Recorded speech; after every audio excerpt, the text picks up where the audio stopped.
Hey everyone, welcome back to my channel. My name is April if you're new here, and today we're doing the Romantasy reader tag. This is a brand new tag from Jess from Peace Love Books.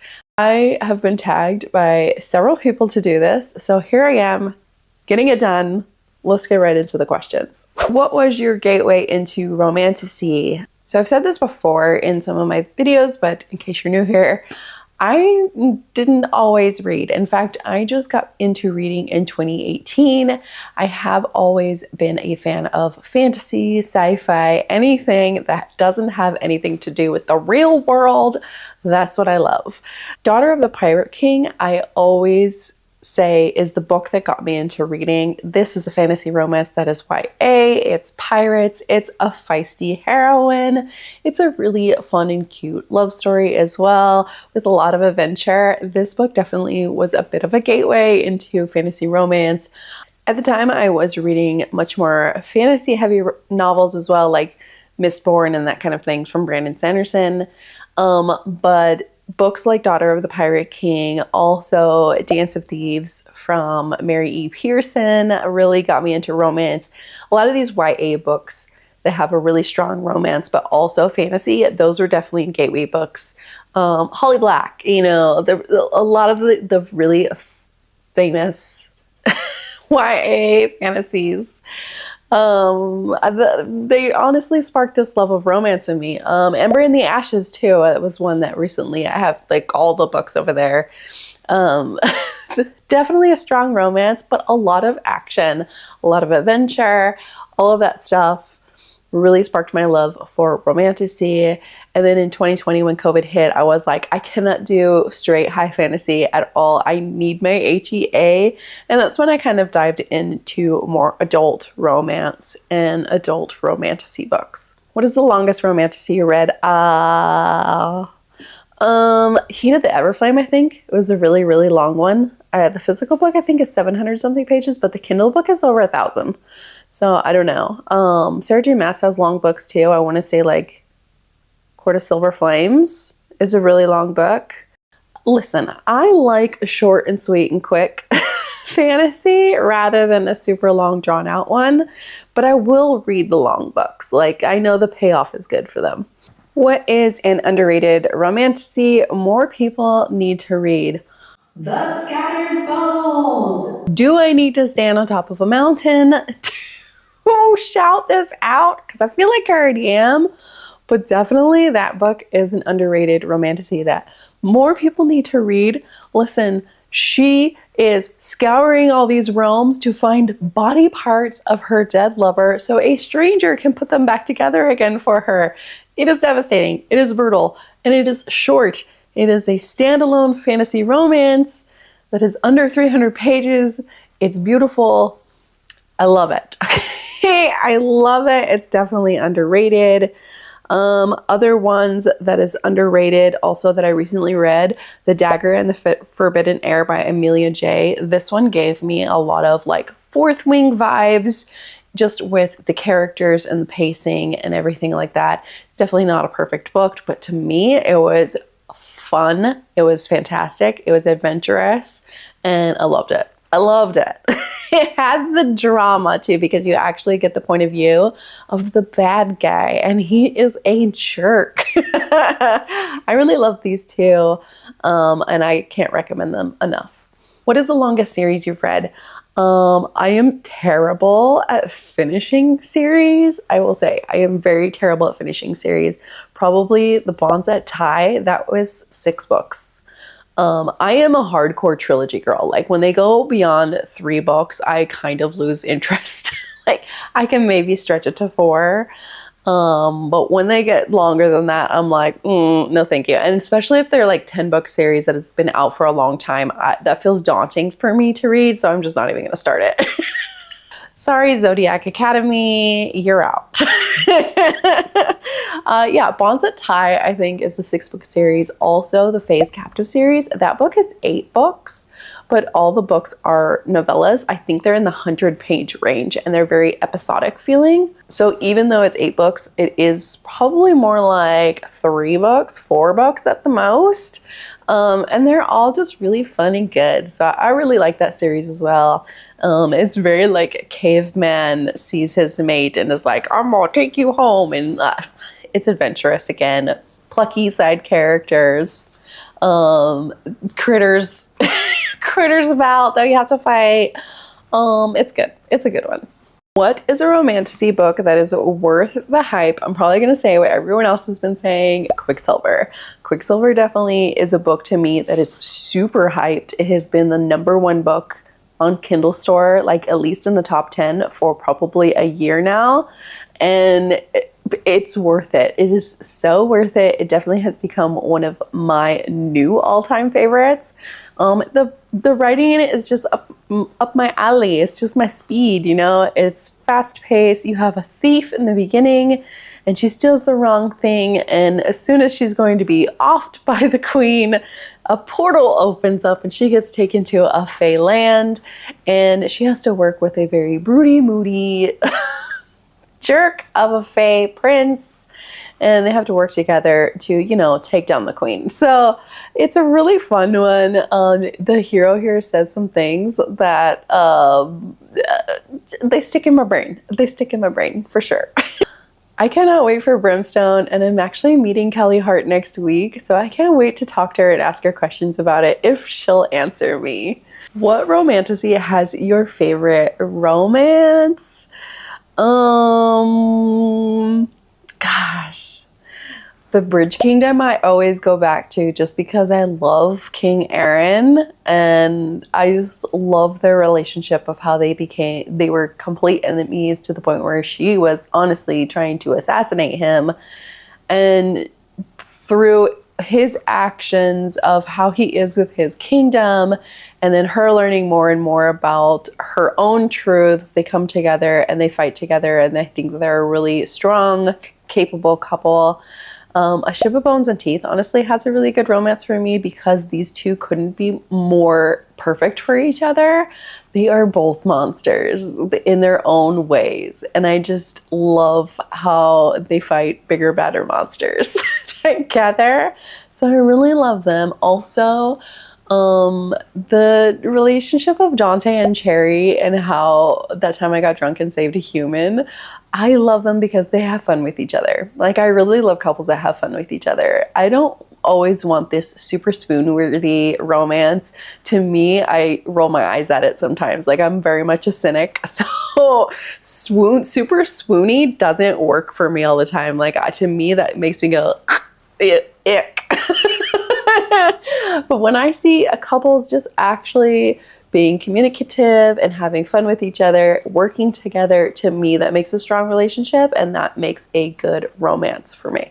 What is your favorite cover of a romantasy book? It's one I actually didn't like love, but I think Whispers of the Deep has the most gorgeous cover ever. Like, the art on her covers, all of them, the whole series, this whole kind of flowy, almost dreamlike romantic cover. I love the art style of this completely. Also, Sea of Ruin. I do have that book. Hang on. Also, Sea of Ruin, one of my favorite covers. I just think this pirate ship with her floating in the water, and just, again, this very dreamlike type of art style works for me really well. I think it's stunning, and this is not a special edition of any kind. I just think it is gorgeous. Also, a book that I haven't read yet, but I want to read really soon, The Goddess of, has a really gorgeous cover. Like, it makes me want to read this tomorrow. I can't read it tomorrow, but makes me want to. So I really love these different types of covers.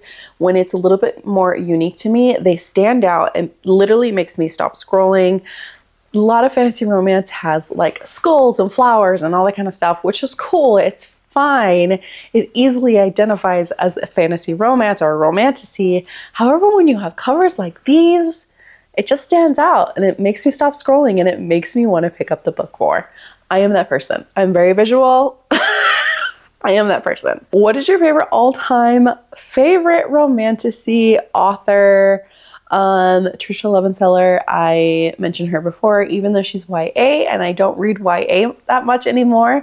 I absolutely love her. I've read most of her books. Again, she just writes fun, adventurous romances in a fantasy setting that just truly gets to me. I really love that. Daniel L. Jensen as well. I mentioned The Bridge Kingdom, another one of my all-time favorite books. Really love her writing. Karina Halley is a new all-time favorite. She has been just killing it with the type of darker, grittier, not like super dark, but like adventurous dark type of romances. Vampires, pirates, fae, like lots of stuff. She has like a zombie book coming out too. That's not necessarily romantasy. It's like a Western horror romance, but she's in that realm and I'm really loving her stuff. Kimberly Lemming as well. What would I be without her books? Like I absolutely adore Kimberly Lemming. Again, I think she just perfectly fits my style of humor and adventure, and I really love it. What is the last romantasy book that you read? The last book I read is actually a book called The Savage City. This is by L. Penelope. Very, very light on the romance on this one. However, I thought the concept was really cool. The female main character in this one, she dies in a car accident, and instead of going to heaven or hell, she's actually transported to another alternative universe. And in this universe, there's things like fae and magic and a lot of things like that. She's kind of looks exactly like a lost princess. So a lot of the book is her discovering this world and how things work. Of course, the royalty and everything is very out of touch with the people that they are over. So a lot of the commoners and everything, they really struggle with finding food and are poor and need help. And there's kind of this brewing war going on. So it was a really interesting book. I don't think the plot moved forward enough for me in this first book to like really, really love it. But I definitely want to continue on because I think for a first book in a series from a new author that I've never read from, it was really interesting, really cool, and something a little different. What is your top 3 romantasy books currently on your TBR? Let's just take a look in the old Kindle Unlimited because Lord knows it's where I'm reading all my TBR books. One of the first books on my TBR that I really want to get to is actually by a debut author called Bree Wild. This one is called Between Smoke and Shadow. I saw this author on Threads shouting about her book, and I just love trying out debut authors. This one follows an indentured servant who joins a growing rebellion to overthrow the architect. The architect is obviously the ones in power in a land where they have magic and these lower class citizens do not. And then you also follow a prince who has always kind of been in power, but his father runs everything, and every time he rebels, he gets in major trouble. So he's really wanting to challenge his father, but he can't. And I really love always 2 characters from opposing sides getting together to work together. So I definitely want to read this one. Another one high up on my list, The Poisoner. This one I really want to read because it's about 2 hobby serial unalivers. And the female runs and what do they call it with the potions and stuff? What's the type of shop it is? Oh my god, I know the word, but it's not in my brain right now. Later I'm going to be editing it and be screaming at myself, you know this word. Apothecary. Jesus. The female main character runs an apothecary and has a side business of taking down some bad men with her poisons. And then one day a guy walks in who's her mark, but he's also a little bit of a hobbyist unaliver, and they have to team up somehow. I don't know a heck of a lot about this book. All I know is it's a dark romance, and I love this cover, that's for sure. And then I do want to read a book from Jasmine Moss. I don't know if I want to start with Blood of Hercules or Psycho Shifters. Hannah has been like raving about Psycho Shifters. Both of these are Why Choose. I love why I choose romances. So I think Blood of Hercules has a little bit less spice, and this one is a little bit more snarky. So I probably will go with Psycho Shifters first. But I definitely want to read both of these at some point. But I want to try something from this author for sure. And then the last question is, who are your favorite Romantasy content creators to follow? I do watch a lot. Honestly, I get a lot of recommendations from not a YouTuber, but an Instagram bookstagrammer, Patricia from My Romance Has No Limits.